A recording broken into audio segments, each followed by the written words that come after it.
this off of stevequail.com this morning. It's an article over at 538.com, and it's where millennials are leaving religion and not coming back. And it's an article by Daniel Cox and Amelia Thompson DeVoe. Because this is very interesting what you were saying, Mark, and you're bringing out, because it's affecting the Messianic community, the Hebrew roots communities, but it is in the it's affecting everybody. It's affecting everybody. So this is what the article is saying. It says millennials have earned a reputation for reshaping industries and institutions, shaking up the workplace, transforming dating culture, and rethinking parenthood. They've also had a dramatic impact on American religious life. And I know how you love those millennials, Mark. 4 in 10 millennials now say they are religiously unaffiliated, according to the Pew Research Center. In fact, millennials, those between the ages of 23 and 38, are now almost as likely to say they have no religion as they are to identify as, and they use the word in the article, as Christian. So let's just say having a biblical faith. For a long time, though, it wasn't clear that whether this youthful defection from a religion would be temporary or permanent. It seemed possible that as millennials grew older, at least some would return to more traditional religious life. But there's mounting evidence that today's younger generations may be leaving a religion for good. Social science research has long suggested that Americans' relationship with religion has a tidal quality. People who are raised religious find themselves drifting away as young adults, only to be drawn back in when they find spouses and begin to raise their own families. Some argued that young adults just hadn't yet been pulled back into the fold of organized religion, especially since they were hitting major milestones like marriage and parenthood later on. But now millennials have spouses, children, and mortgages, and there's little evidence of a corresponding surge in religious interest. A new national survey from the American Enterprise Institute of more than 2,500 Americans found a few reasons why millennials may not return to the religious fold. One of the authors of this article helped conduct the survey. And it says, for one thing, millennials never had strong ties to religion to begin with, which means they are less likely to develop habits or associations that make it easier to return to a religious community. Young adults are also increasingly likely to have a spouse who is non-religious, which may help reinforce their secular worldview.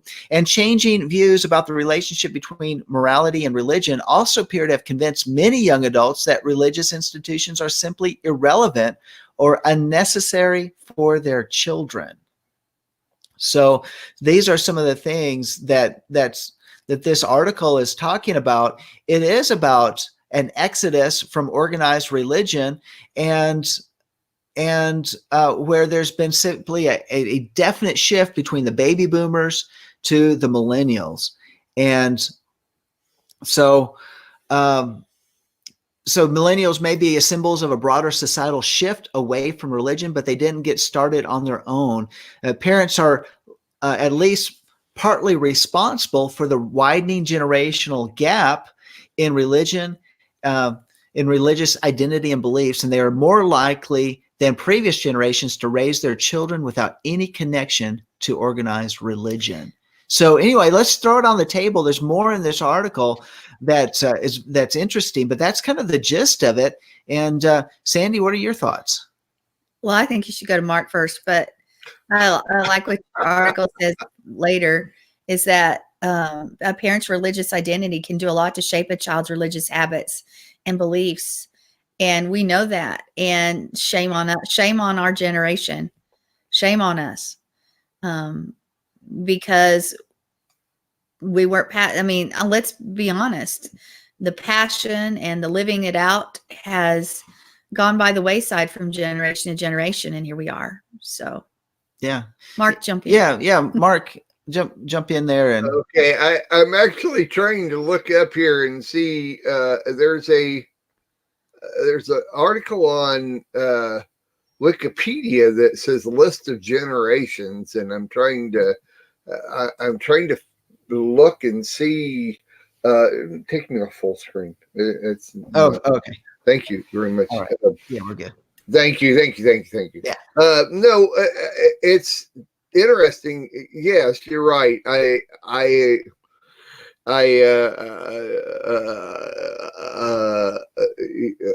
yeah, I have disdain for millennials, but I mean, it's it's so hard to verbalize, and I mean, without saying I don't want to be negative. So I mean, my brain should already be positive about it, but it's true. We've talked about this before. Is that it's how come we talk about millennials and baby boomers more than Gen X and the other ones? Right now, because they're the ones that are forming and shaping society. Think about that.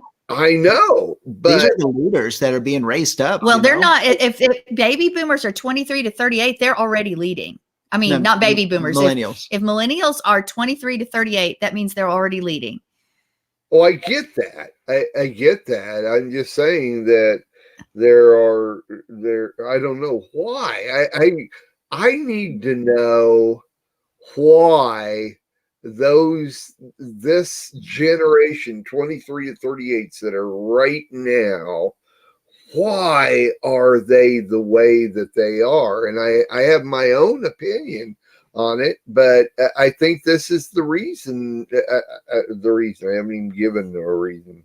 Well, one of the things that I'm thinking about in regards to this is there's a number of cultural things that have taken place that have actually minimized the role of the institution of religion, so to speak, in people's lives, because other things have become greater. And one is in the secularization of our public education, the government schools. I think that has a huge impact because colleges, because that's what they're with every day. Yeah, they have that every day. They have it, and they want to increase the amount of hours in a day that a child's in school. Indoctrinating, and then the schools, they say that religion has no voice. So a child who's, as Rush Limbaugh says, is a young head full of mush, is just ready to be. They absorb everything that comes in, and if that's the most common, if the voice is louder among the teachers and the authorities in their lives, and not the parents and not the preachers, the pastors, the teachers in the churches or the assemblies or whatever, then these children are being raised up with that louder voice. I get it. I get it. How old is Jonathan? He is 30. He's 30. Yeah. So he's a millennial. Yeah. And my daughter is a millennial.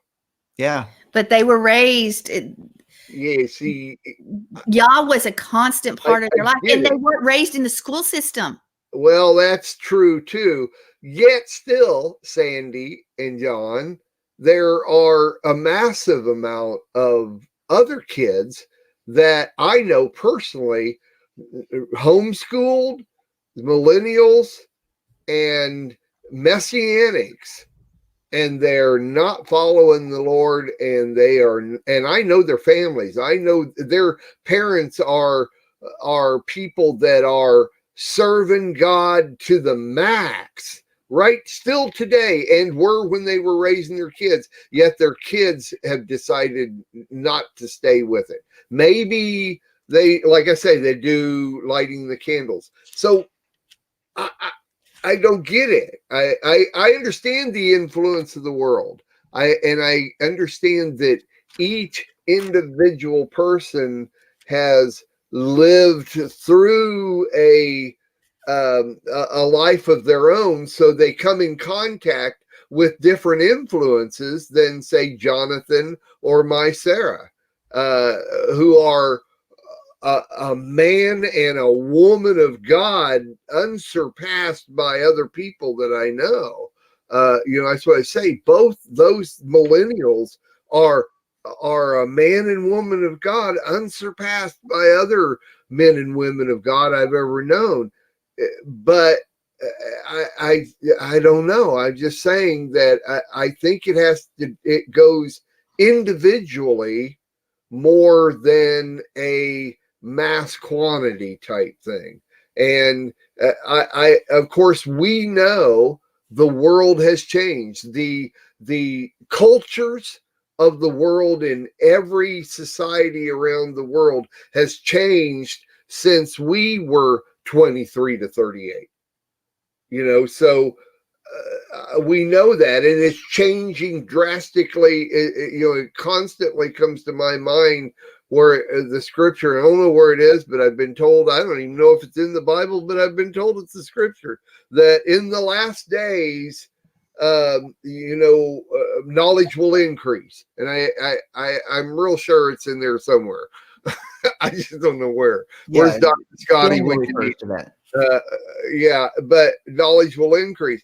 I think that knowledge is increasing so massively today that it's knowledge that is pursued rather than a relationship with God and other people in that lifestyle. I think that's what the deal is. And if nothing else, we should understand that it's doing nothing but proving we are in the last days.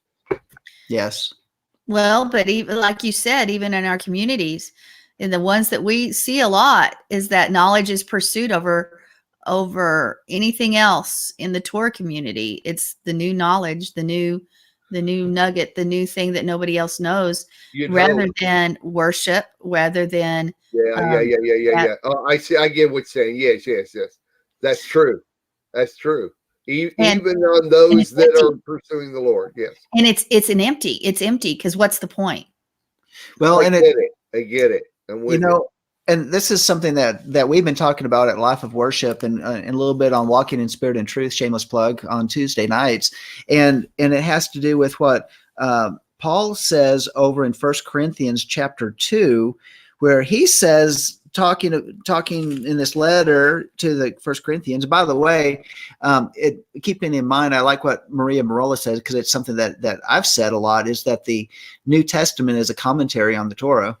It's a commentary on the Old Testament. But this is what Paul says addressing the assembly at Corinth. He said, "And my message and my preaching were not in persuasive words of wisdom, but in demonstration of the Spirit and of power, that your faith should not rest on the wisdom of men, but on the power of God."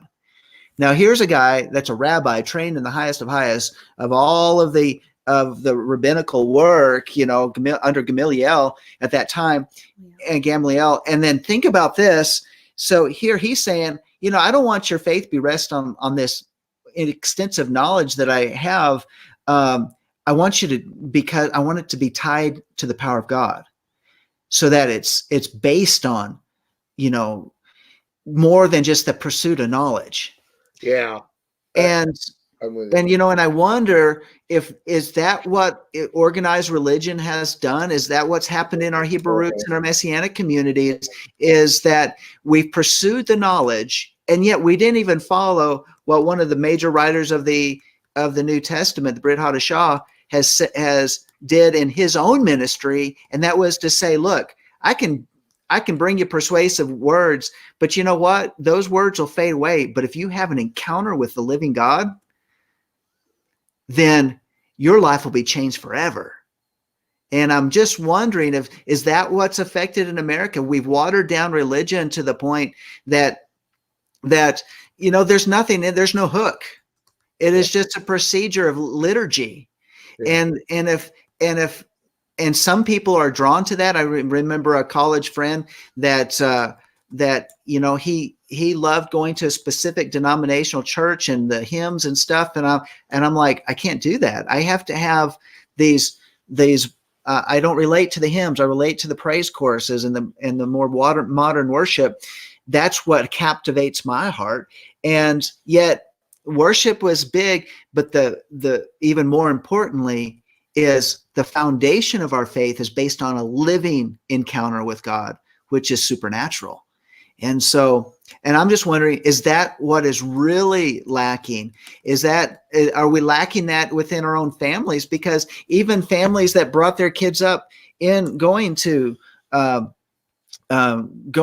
assembly, they have somehow those kids are still walking away because is the dynamic not demonstrated within the household? And again, we have to think about the livelihoods of our congregations and the effect that we have on the community, and there's still the ability to reach out to a community if there is this lack of interest. What else do we have if the wisdom and the knowledge and these wise words and teachings and whatever, if that's not reaching them, something has to. And because life brings about a need for supernatural encounters of God, because sometimes we can't get through the hiccups of life without a miracle.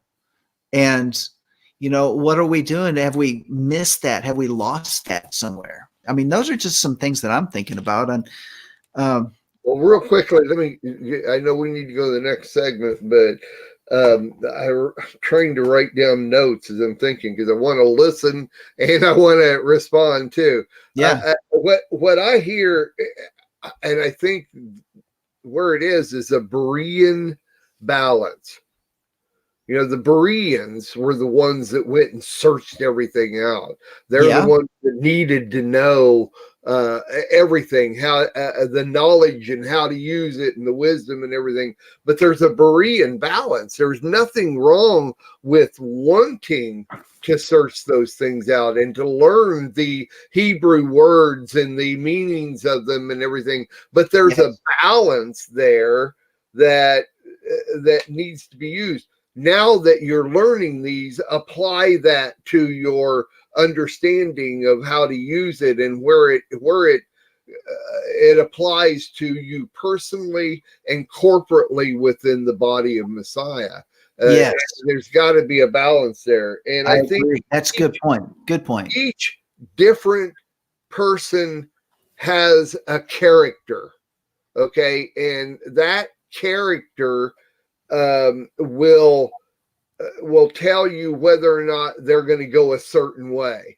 And for instance, like there are praise and worship people that really don't want to get into the word. There are people, the Bereans, that want to get into the word, but they're not really into the praise and worship.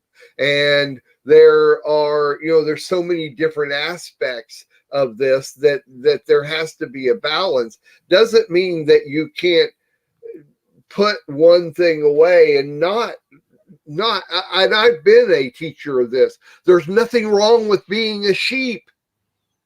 There's nothing wrong with not pursuing all the major intricate levels of the Torah. There's nothing wrong with that. But it also, you shouldn't just do away with that. You should still find a balance of how you can get things out of the Word of God and yet be a praise and worshiper, because it all balances together and we have to have it all. I think that's one of the things that may have happened to our millennials is that they pursue too much of this character and leave that character just completely, that part of living a Torah lifestyle in the wayside. And then the world influence comes in and there's not a balance, so it takes them away completely. So I think it happens with everybody. You, once again, just like I said before, you have to pursue your lifestyle. If you don't pursue it, you'll lose it. That's all there is to it. So anyway, that's all right. Ending spiel there. Yeah, no, that's good, Mark. I appreciate that, and it is. I do agree that it's a balance in all of it. It's certainly a balance, and because we just can't have an empty pursuit of God without some type of knowledge of God, and so but that's twofold. Part of it's revelation, part of it's the word, part of it's an encounter, part of it is the seeking out of those being a Berean and seeking out that truth and that knowledge, and yet having what is the Agadah, the inspiration that comes from it. How do you apply it to everyday life, as opposed to the mechanics of the word itself as well. So good stuff. Good work. We are richly blessed to bring you what we believe is the fullest, most diverse, yet up-to-date progressive teachings, discussion, and prayer programming you can find anywhere on this planet. Be sure to take the tour of the MessianicLambRadio.com website. I'm Susan Hoogie, thanking you for joining us on the Messianic Lamb Video Network.